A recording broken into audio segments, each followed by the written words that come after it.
Hey there, everybody. Thanks for joining me for another one-man review. Today, I'll be taking a look at two works by James Harvey. James sent these over to me free of charge. Thank you so much, James. This is awesome.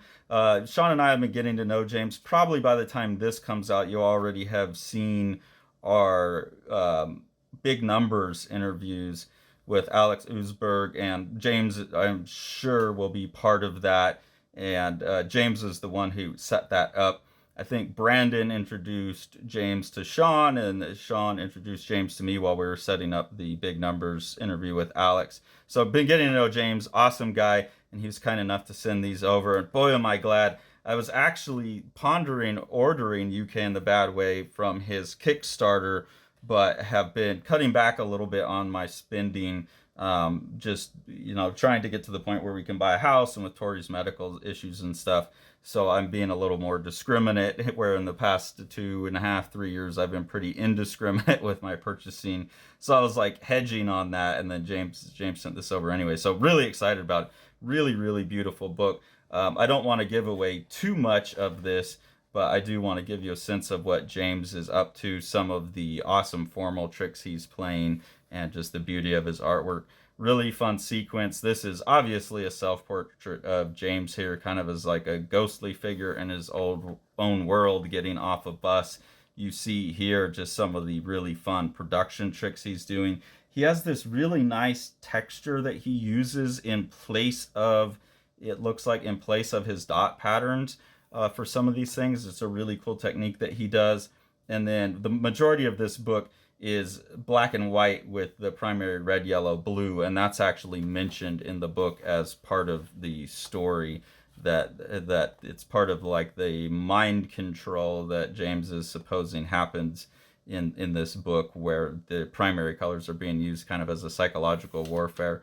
The main character of this book is a girl named Jen, and she's getting off the bus here and meeting this character. I don't think I ever got a name for this character, but he kind of just like takes her into the underground. It reminds me a little bit of the first couple issues of Invisibles, where you have this character that introduces another character to like the stranger side of a city.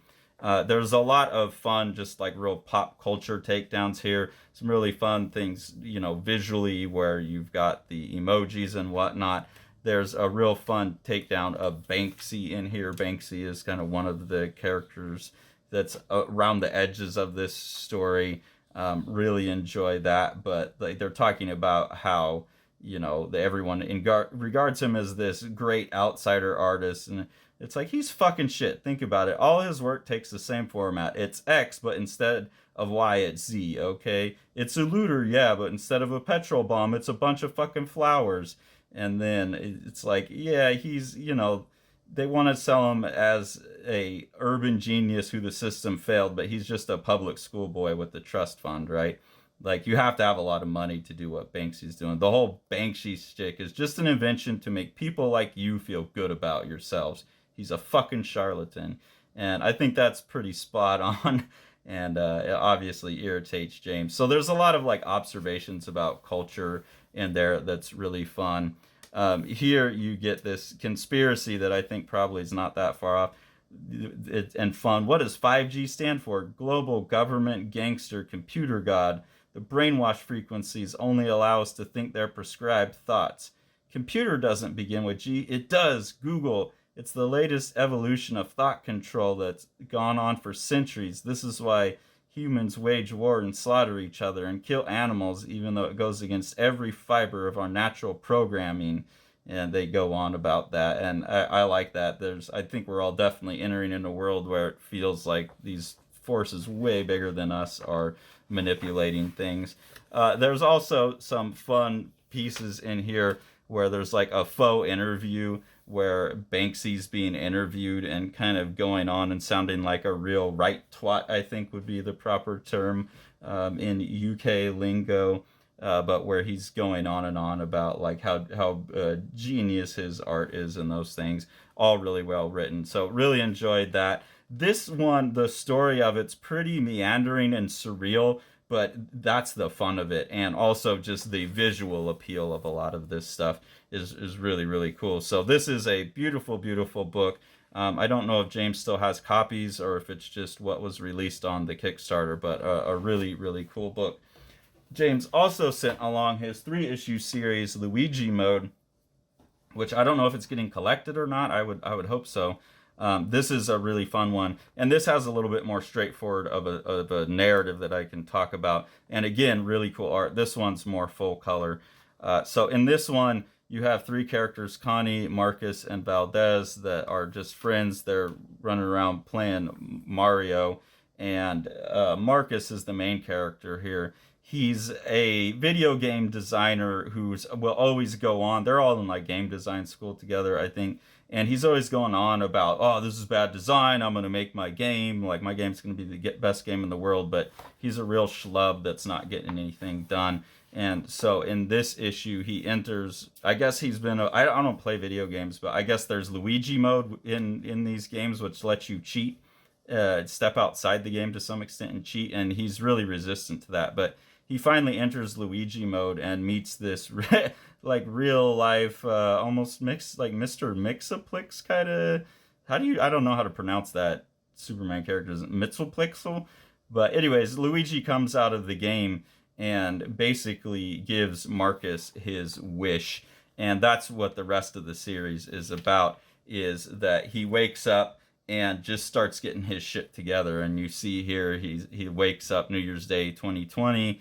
He's like the fat schlubby guy. He starts exercising. He gets his shit together, and makes his video game, and really becomes like a savior to the world. And that's what the rest of the story is playing out.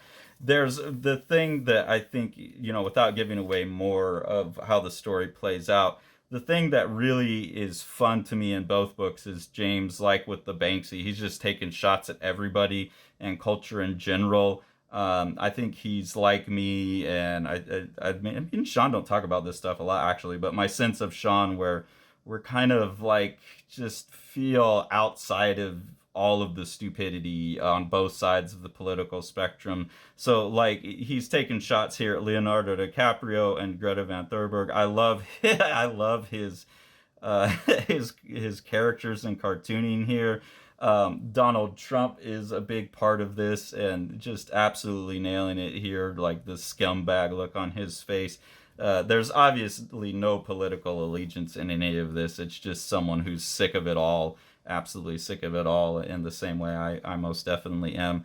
And I didn't even have to read, who this is. I just know it's Leo, and it's so funny he chose to put Leo with like the underage global activist, just really taking pot shots at Hollywood and all of these kind of things.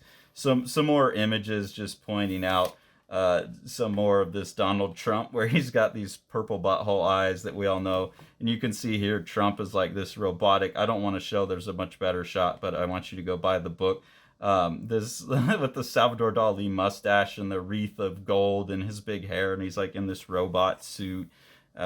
Here's Marcus kind of in his robot suit. Kanye up here spinning like on top of a Roman column there.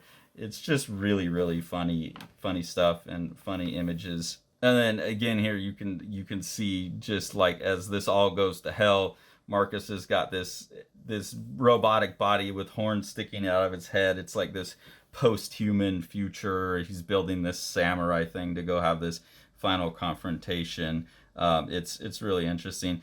But I also think that within this is embedded a really important message, and this is, I think, the core of James's thesis. Effort builds character, and this is like the Luigi mode. If you enter Luigi mode, you're depriving yourself of something. And me and Sean talked about this a lot with AI, that we feel like it's an expedient way to end results, and in that way it won't build character because people won't have as much of an incentive to learn. And I think James is thinking the same thing. Effort builds character. If you skip ahead to the flagpole, then you move forward, but you don't grow.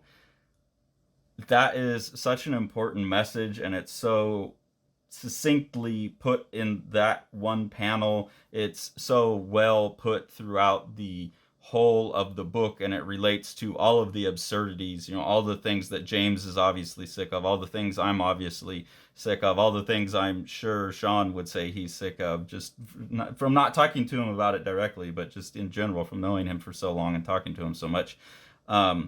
It all comes out of not taking the effort to grow and build true character. And so, as funny and as wild and over the top and I don't want to say like sacrilegious. What's the word I'm looking for? I don't know what word I'm looking for, but just as kind of reveling in the grotesqueness, it's all to make fun of it for this greater point. And I really appreciate about these books. And then they're also visually stunning. And, that's how you get someone who's this good, who has such a unique vision, who is such a great artisan, who is this visually stunning, is James has put in the work. He's done a lot of growth. He has really become a great artist. He's obviously putting them out by himself. These are extremely well produced books, and I'm really interested to see more from James Harvey. I think he's a fantastic artist. We'll probably also talk to James at some point about him working on the Pete Townsend comic that just came out from him. I haven't read that yet, but he worked on most of that. What wasn't able to complete it, someone else completed it. So I'm sure we'll take a look at that and talk to James himself to talk about that and his work as well. So I think James is here. He's amazing, and he's here to stay. And I really look forward to the rest of what he does, because he's got a powerful voice and something important to say.